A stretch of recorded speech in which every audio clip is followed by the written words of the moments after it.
কিভাবে বলেন তো, জোরে বলেন। ওয়াজ শুধু বক্তারাই করবে না, আপনাদেরও করতে হবে, বুঝেন নাই? ওয়াজের মাঝে মাঝে বক্তার সাথে কিছু কথা বললে বোঝা যায় যে ওয়াজ বুঝতেছেন, আর কথা না বলে তো ঘুমায় যাবেন। ওয়াজে বসে দোকানে চিন্তা করবেন, বঙ্গবাজার, কাপ্তান বাজার, থাটারি বাজার, বাদামতলির হিসাব চলে আসবে। এ কারণে কথা বললে মনোযোগ ওয়াজের দিকে থাকবে। কি বলেন? আমি কোরআন পড়েছি, আপনারা আল্লাহর কোরআন শুনেছেন। আল্লাহ নিজেই বলছেন, ওয়াইদা তুলিয়াত আলাইহিম আয়াতুহু যাদাতুহুম ঈমানা। কোরআনে মাজিদের তেলাওয়াত শুনলে ঈমান বৃদ্ধি পায়। এই কোরআনের তেলাওয়াত শোনার পরে যে মুসলমান ওয়াজের প্যান্ডেলে আসে নাই, তার ঈমান নাই। ঈমান নাই। এই তেলাওয়াত শোনার পরেও যদি কেউ ঘরে বসে কম্বল গরম করে আর বলে হুজুর ঈমান আছে, এটা চাপাবাজি ছাড়া আর কিছুই না। নামাজের জন্য মসজিদে ডাকা হয়, হুজুর আপনার নামাজ আপনি পড়েন, যান, আপনি আমাকে বলার কে? আমি পড়লে পড়বো, না পড়লে না পড়বো, আপনার চেয়ে আমার ঈমান ভালো আছে। এগুলো একেবারে টাটকা মিথ্যা কথা, এগুলো প্রতারণা, ধোঁকাবাজি করা, ঠিক কিনা বলেন? আমি কোরআন পড়েছি, আপনারা এই কোরআনের তেলাওয়াত শুনেছেন। আরে তুমি মুসলমান হয়ে কোরআনের তেলাওয়াত শুনতে তুমি কোরআনের মজমায় আসো না? ঘরে বসে থাকো, বাড়িতে বসে থাকো, চায়ের দোকানে বসে আড্ডা মারো, তুমি জানো না এই কোরআন কিন্তু আবু জেহেলও শুনেছে। কে কে? পালায় পালায় শুনেছে। রাত গভীরে আবু জেহেল ঘর থেকে বের হয়ে গেছে, রাত 2টা বাজে। কয়টা? একেবারে শীতের দিন তো, কম্বল একটা মুড়ি দিয়ে, কুপি একটা নিয়ে অন্ধকার রাত্রে 2টা বাজে বের হয়ে গেছে, প্রচন্ড ঠান্ডা। আবু জেহেলের স্ত্রী কয়, ব্যাপারটা কি, কোথায় যান এত আরামের ঘুম রেখা? আবু জেহেল কয়, বেটি কই যায়, এত কথা জিজ্ঞেস করিস না। বুঝেন নাই? আবু জেহেলের স্ত্রী বলে, জিজ্ঞেস করবো না মানে?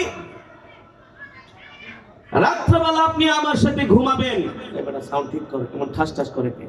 পাতিল বাড়িতে এমন মনে হয় যে, আওয়াজটা মিষ্টি করো, মিষ্টি, শ্রুতি মধুর করো, তাহলে বয়ান করে মজা পাবো না। তুমি যেটা বলতেছিলাম, আবু জেহেলের স্ত্রী বলে, রাত্রে আপনি আমার সাথে না ঘুমায়া আপনি ঘর থেকে বের হয়ে যাবেন, আর আমি জিজ্ঞেস করব না আপনি কি পেয়েছেনটা কি। সব জায়গায় নেতাগিরি চলে না, স্ত্রীর সাথে নেতাগিরি চলে না।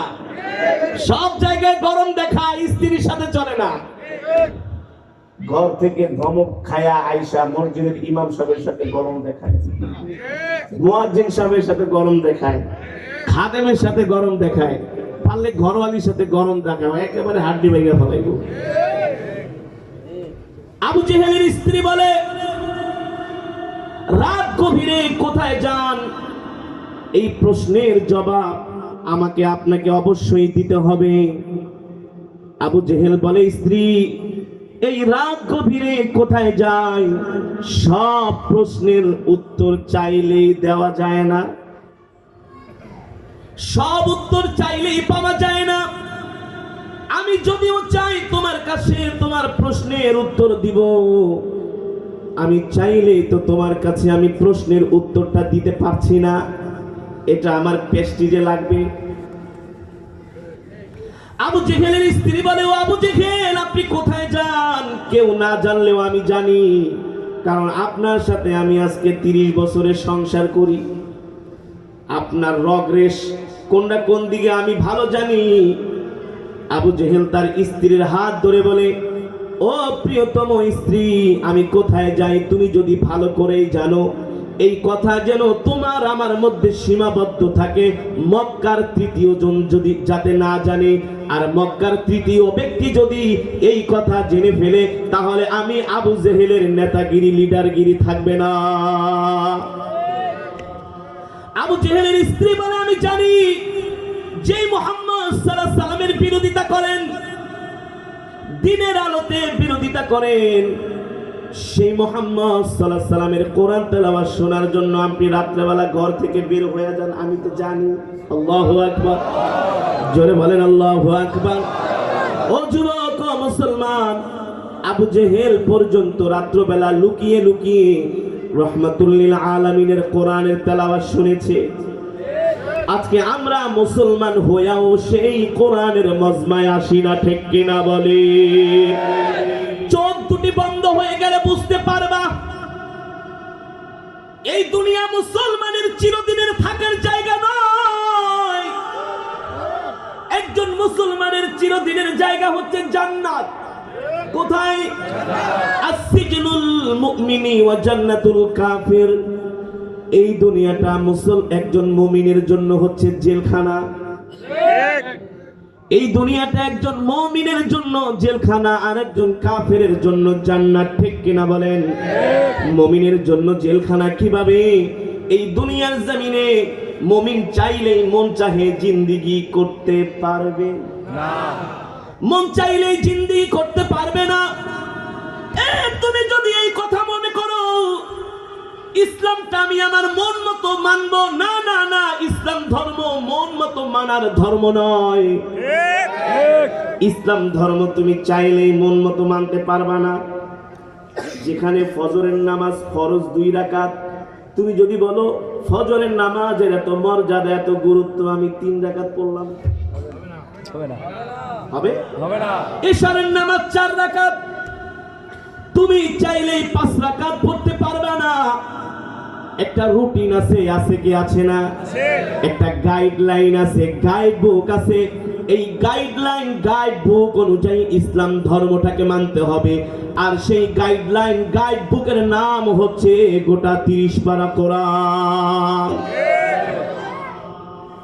ও মুসলমান, এই কারণে আল্লাহ বলছেন ইয়া আইয়ুহাল্লাযীনা আমানু দুখুলু ফিস-সিলমি কাফা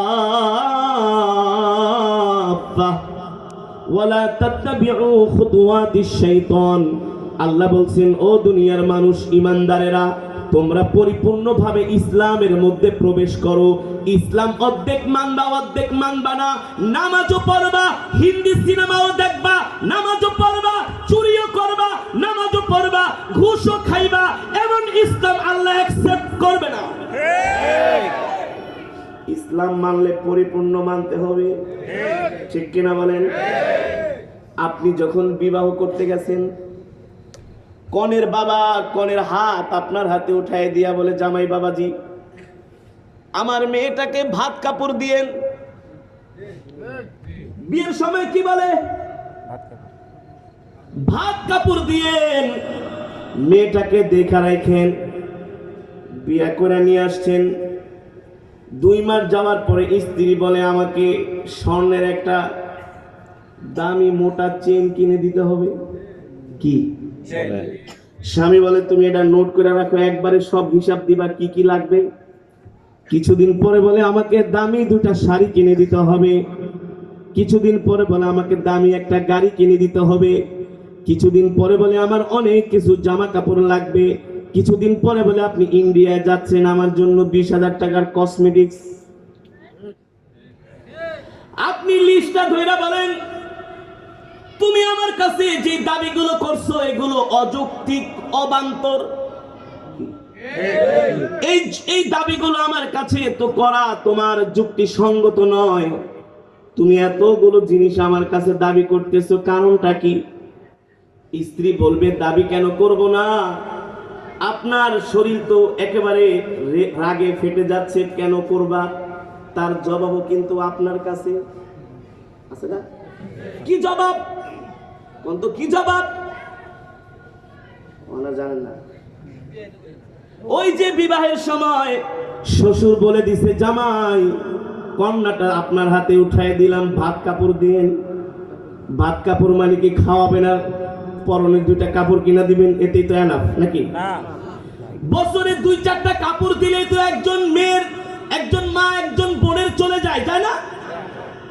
আর 2500 টাকা দিয়ে 1 বস্তা চাউল কিনা দিলেন, 2-3 হাজার টাকার কাঁচা বাজার, বাস ভাত কাপড় শেষ। কিন্তু আপনার কাছে এত বড় একটা লিস্ট দিয়েছে, একটা হার লাগবে, আংটি লাগবে, এটা লাগবে, সেটা লাগবে, কসমেটিক্স লাগবে, তার শাড়ি লাগবে, এত দামি দামি 3 পিস লাগবে, প্রায় 2 লাখ টাকার মালামাল। আপনার তো জিদ্দে ফাইটা যাইতেছে, না পারি কইতে, না পারি সইতে, না পারি বলতে, না পারি সইতে। একদিন তো রাত্রবেলা ঘুমায়া বলে, ওঠো ওঠো, ব্যাপারটা কি, এত কিছু আবদার করো কেন? তোমার বাবা তো আমার হাতে যখন উঠায় দেয় এত কিছুর কথা বলে নাই, শুধু ভাত কাপড়ের কথা বলছে। কিসের কথা, কিসের কথা? শুধু ভাত কাপড়ের কথা বলছে। তাহলে তুমি এত বড় একটা লিস্ট করাই দিতেছো, ব্যাপারটা কি? স্ত্রী বলল, যখন কালেমা পড়ে আপনি কবুল বলছেন, এখানে ভাত কাপড়ের কথা বলা হয়েছে, 2টা বিষয় উল্লেখ করা হয়েছে, ঠিক আছে, কিন্তু এই 2টা বিষয় ছাড়া আরো অনেকগুলো বিষয় লুকায়িত আছে, ঠিক কিনা বলেন? বিবাহ করছেন, এবার টের পাইবেন।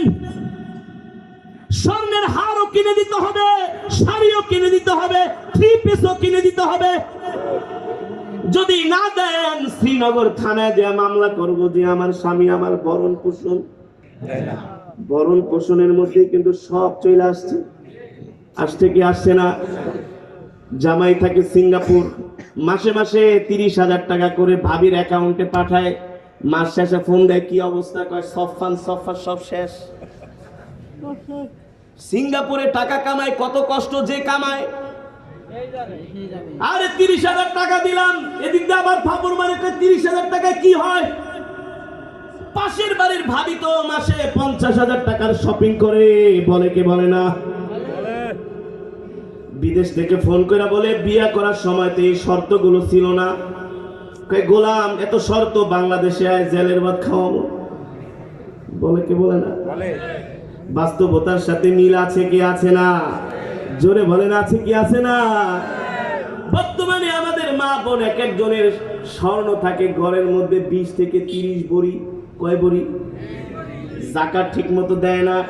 ডাকাতি হইলে কয় ভরি নিচে, কয় 60 ভরি সব নিয়ে গেছে।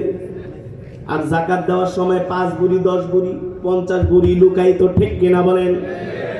ও যুবক, ও মুসলমান, এ কথা বোঝানোর কারণ হলো, বিবাহের সময় স্ত্রীকে ভাত কাপড় দিবা, এই 2টা শর্ত দিয়ে বিবাহ করেছিলে, কিন্তু বিবাহের পরে শুধু 2টি শর্ত নয়, শতে শতে শর্ত তোমার উপর জুড়ে দেওয়া হয়, তুমিও মানতে বাধ্য। ঠিক আপনি আমি কালেমা পড়ে মুসলমান হয়েছি, এক আল্লাহকে স্বীকার করেছি, নবী সাল্লাল্লাহু আলাইহি সাল্লামকে শেষ নবী হিসাবে মেনে নিয়েছি, কোরআন হচ্ছে আমাদের জীবনের বিধান। সুতরাং এই কোরআনের মধ্যে যতগুলো শর্ত দেওয়া আছে, যতগুলো হুকুম দেওয়া আছে, যতগুলো আহকাম দেওয়া আছে, সব শর্ত, সব হুকুমগুলো একজন মুসলমানের মানতে হবে, ঠিক কিনা বলে? মানতে হবে কি হবে না? এ কারণে আল্লাহ বলছেন, ইয়া আইয়ুহাল্লাযীনা আমানু দুখুলু ফিস সিলমি কাফা ওয়া লা তাত্তাবিউ খুতুওয়াতিশ শাইতান ইন্নাহু লাকুম আদুউম মুবিন। আল্লাহ বলে, ও দুনিয়ার মানুষ, সাবধান সাবধান, তোমরা পরিপূর্ণভাবে ইসলামের মধ্যে প্রবেশ করো, পরিপূর্ণভাবে দ্বীন মানো। মসজিদের মিনার থেকে মুয়াজ্জিন আযান দেয়, হাইয়া আলাস সালাহ বলে তোমাকে ডাক দেয়, এ দেরি করো না, দেরি করো না, নামাজের জন্য মসজিদে চলে যাও।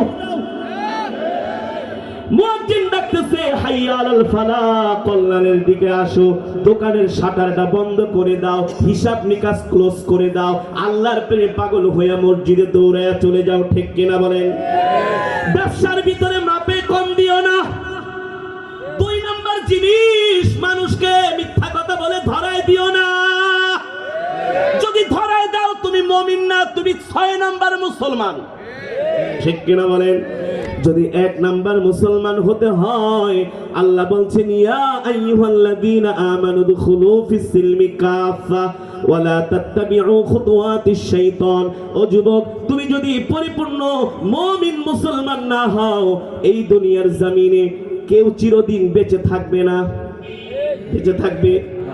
এই দুনিয়ার জমিনে কেউ চিরদিন বেঁচে থাকবে না। একদিন তোমার আমার জীবনের হিসাব নিকাশ শেষ হয়ে যাবে, সমাপ্ত হবে।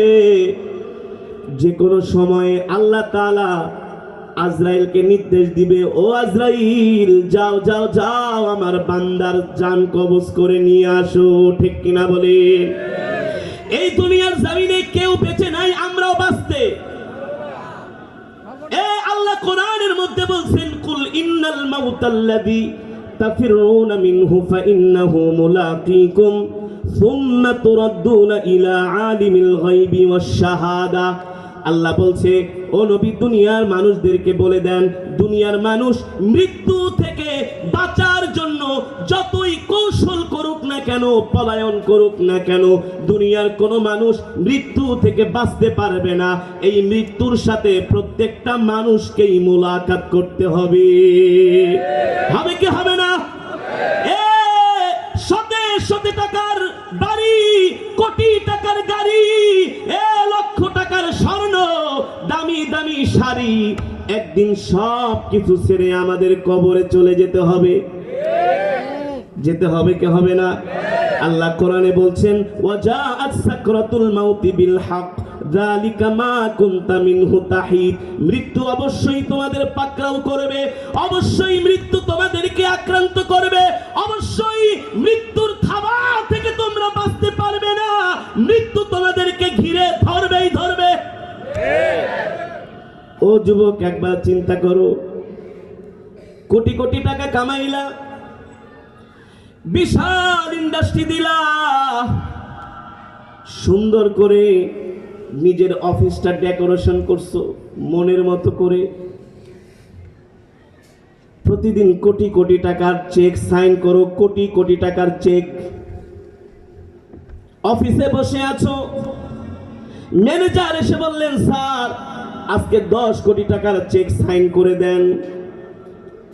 5 কোটি টাকার চেক সাইন করলেন, আর বললেন আগামীকাল 5 কোটি টাকার চেক সাইন করব, আগামীকাল সকাল 10টায় এসো।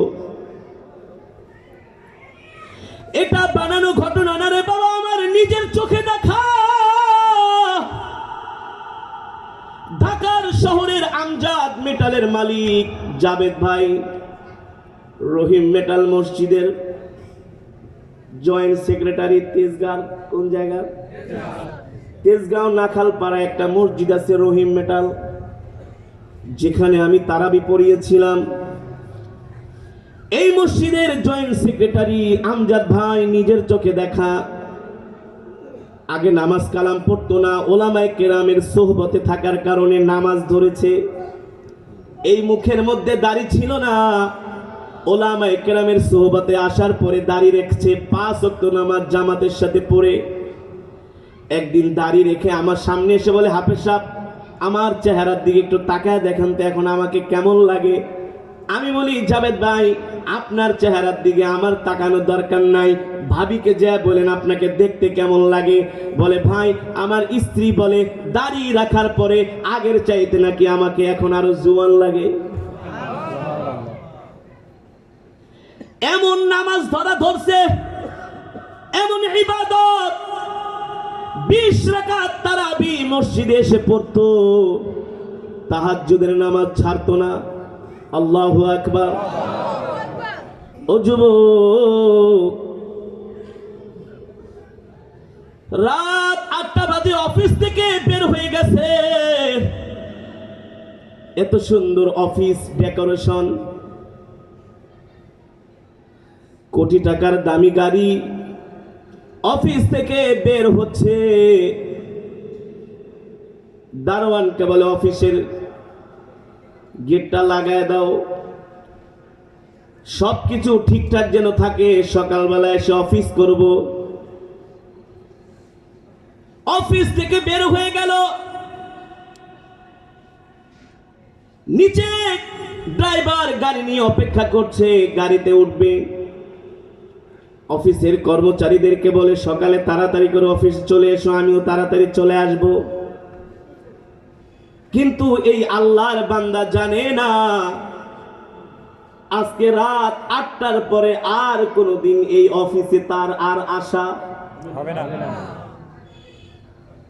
দামি গাড়িতে চড়ে বসলেন, ড্রাইভারের সাথে কত বিষয়ে কথা, পথিমধ্যে মানুষ যখন মারা যায়, মারা যাওয়ার আগে অনেক কথা বলে যায়, এটা আল্লাহর ইশারা।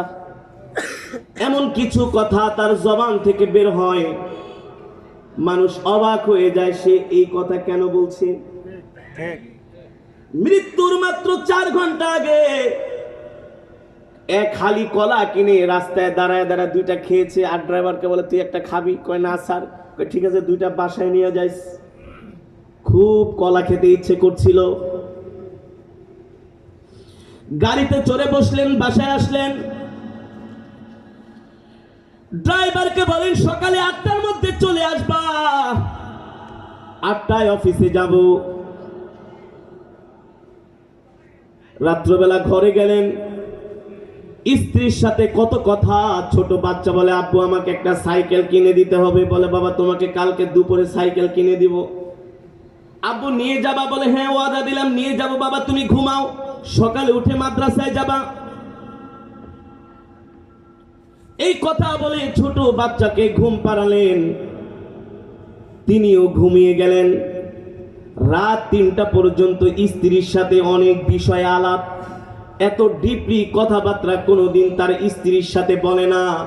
বলার কারণ হলো আজকে রাত্রের কথাই স্ত্রীর সাথে শেষ কথা, আর কোনোদিন হবে না। এই হচ্ছে আমাদের জীবন, এই হচ্ছে আমাদের জিন্দেগি। স্বামী স্ত্রী 3 ঘন্টা 3টা পর্যন্ত গল্প করে ঘুমিয়ে গেলেন, স্ত্রীও ঘুমালেন, স্বামীও ঘুমায় গেলেন। রাত 4টা বেজে গেল, ফজরের আজান হয়ে গেল। স্ত্রী বলল ওঠেন ওঠেন নামাজের জন্য। সকালবেলা নামাজও পড়লেন, এবার ফজরের পরে ঘুমাচ্ছেন। সকাল 8টা বাজে উঠে অফিসে যাবে। 8টা পার হয়ে যায়, স্ত্রী ডাকে না, নাস্তা বানাচ্ছে। বলে আর 20 মিনিট ঘুমাক, একেবারে নাস্তা রেডি করে তারপরে ডাক দিব। স্ত্রী মনে করছেন তার প্রিয় স্বামী আরাম করে ঘুমাচ্ছে, ঠিক আছে আর 20টা মিনিট পরে ডাক দেই, এখন ডিস্টার্ব বা নাই করি। স্ত্রী তো আর জানে না তার স্বামী এমন ঘুমাইছে, জনমের ঘুম আর কোনোদিন এই ঘুম ভাঙবে না, ঠিক কিনা বলে। সকাল 8:20 বেজে গেছে, ড্রাইভার এসে বলছে ম্যাডাম স্যারকে জাগায় দেন, অফিসে যেতে হবে, আমি গাড়ি রেডি করেছি। স্ত্রী এবার স্বামীর মাথার কাছে যেয়ে বলে ওঠেন ওঠেন, অফিসে যাবেন না? আমি তো রাস্তা রেডি করেছি। ডাক দেয়, কোনো আওয়াজ নাই। স্ত্রী মনে করছে স্বামী গভীর ঘুম, একবার ডাকে উঠে নেয়, চলে গেছে। আবার 5 মিনিট পরে এসে বলে ওঠেন, সকালবেলা অফিসে যাবেন। 2 বার ডাক দেয়, কোনো খবর নাই। স্ত্রীর সন্দেহ হয়ে গেল, এমন ঘুমান্ত কোনোদিন ঘুমায় না, একবার ডাক দিলেই তো উঠে যায়। আজকে কি হলো, আমার প্রাণের স্বামী ওঠে না। এবার যখন একেবারে কাছে যে মুখে হাত দিছে, নাকের কাছে যখন আঙ্গুল দিছে, নিয়ে যখন জোরে ধাক্কা মেরে বললেন ওঠেন ওঠেন, সজোরে আঘাত করে শরীর পর্যন্ত উঠে যায়। স্বামী কোনো কথা বলে না।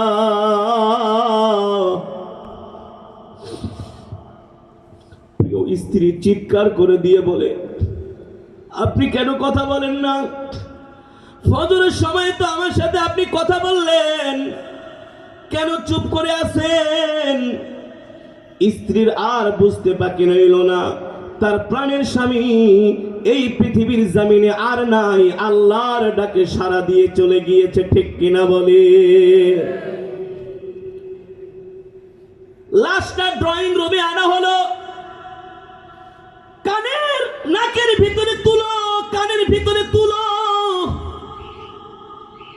এত সুষম, এত সুন্দর সুঠাম দেহের একজন মানুষ, এত সুদর্শন, এত শক্তিশালী একজন মানুষ একটা মরা খাটিয়ার উপরে শুয়ে আছে, চাদর মুড়ি দিয়ে রাখা হয়েছে। আত্মীয় স্বজন এসে মুখের কাপড় উঠায় আর কান্না করে।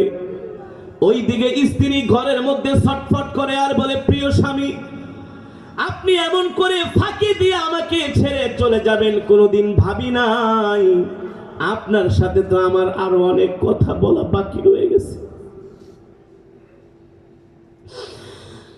স্ত্রী ঘরের মধ্যে গলা কাটা মুরগির মতো ছটফট করে, হায় রে, আপনি আমাকে ছেড়ে চলে গেলেন, আমি কিভাবে একা একা থাকবো, কিভাবে বাঁচবো? কে আমাকে দেখাশোনা করবে? কে আমাকে বাজার করে দিবে? কে আমার খবর নিবে? ছোট ছোট দুটি মাসুম বাচ্চা দৌড়ে আসা মাকে বলে, আম্মু তুমি কাঁদো কেন? ও আম্মু, আব্বু তো ঘুমাচ্ছে, একটু পরে আব্বু ঘুম থেকে উঠবে, তুমি কান্না করো না। প্রিয় স্ত্রী সন্তানকে বুকে জড়ায় ধরে বলে, বাবা, তোমার বাবা এমন ঘুমাইছে, আর কোনোদিন এই ঘুম থেকে উঠবে না। ও যুবক, এত সম্পদের মালিক, তাকে শেষ কাপড় পরিধান করার জন্য মাত্র 1000 টাকার কাফনের কাপড়। কয় হাজার? কেউ বলে না 20-50 হাজার টাকা দিয়ে কাপড় কিনে আনো। 1000 টাকা পকেট থেকে বের করে দেয়, বলে যাও বাজার থেকে কাফনের কাপড় নিয়ে এসো। 20 টাকার একটা কসকো সাবান, 100 কোটি টাকার মালিক, 20 টাকার একটা কসকো সাবান, একটা আগরবাতি, কয়েকটা আগরবাতি আর একটা গোলাপ জল নিয়ে আসো, কিছু রসুন নিয়ে আসো, যাও যাও যাও 2টা বাঁশ কিনে নিয়ে আসো। এই হচ্ছে আমাদের জীবনের শেষ পরিণাম, ঠিক কিনা বলেন? গরম পানি দিয়ে গোসল করায়া মাত্র 1000 টাকার কাফনের কাপন পরিয়ে খাটিয়ায় করে যখন ঘর থেকে লাশটা নামায়, পিছনে পিছনে সন্তানরা ছুটে যায়। ড্রাইভারকে ডাক দিয়া বলে, আঙ্কেল, ও আঙ্কেল, আজকে আমার বাবা এইভাবে ঘর থেকে কেন বের হচ্ছে? আপনি না আমার বাবার জন্য গাড়ি রেডি করছেন, বাবা না অফিসে যাবে, বাবা না বলছে দুপুর বেলা আমাকে সাইকেল কিনে দিবে। ও আঙ্কেল, আমার বাবা কেন ঘুম থেকে ওঠে না? আমার বাবাকে কেন এইভাবে নিয়ে যাওয়া হচ্ছে? আমার বাবাকে ঘুম থেকে জাগায় দেন। ড্রাইভার ওই ছেলেকে বুকে জড়ায় ধরে বলে, এ বাবা, আর কোনোদিন তোর বাবা সাইকেল কিনে দিবে না, আর এই গাড়িতেও কোনোদিন চলবে না।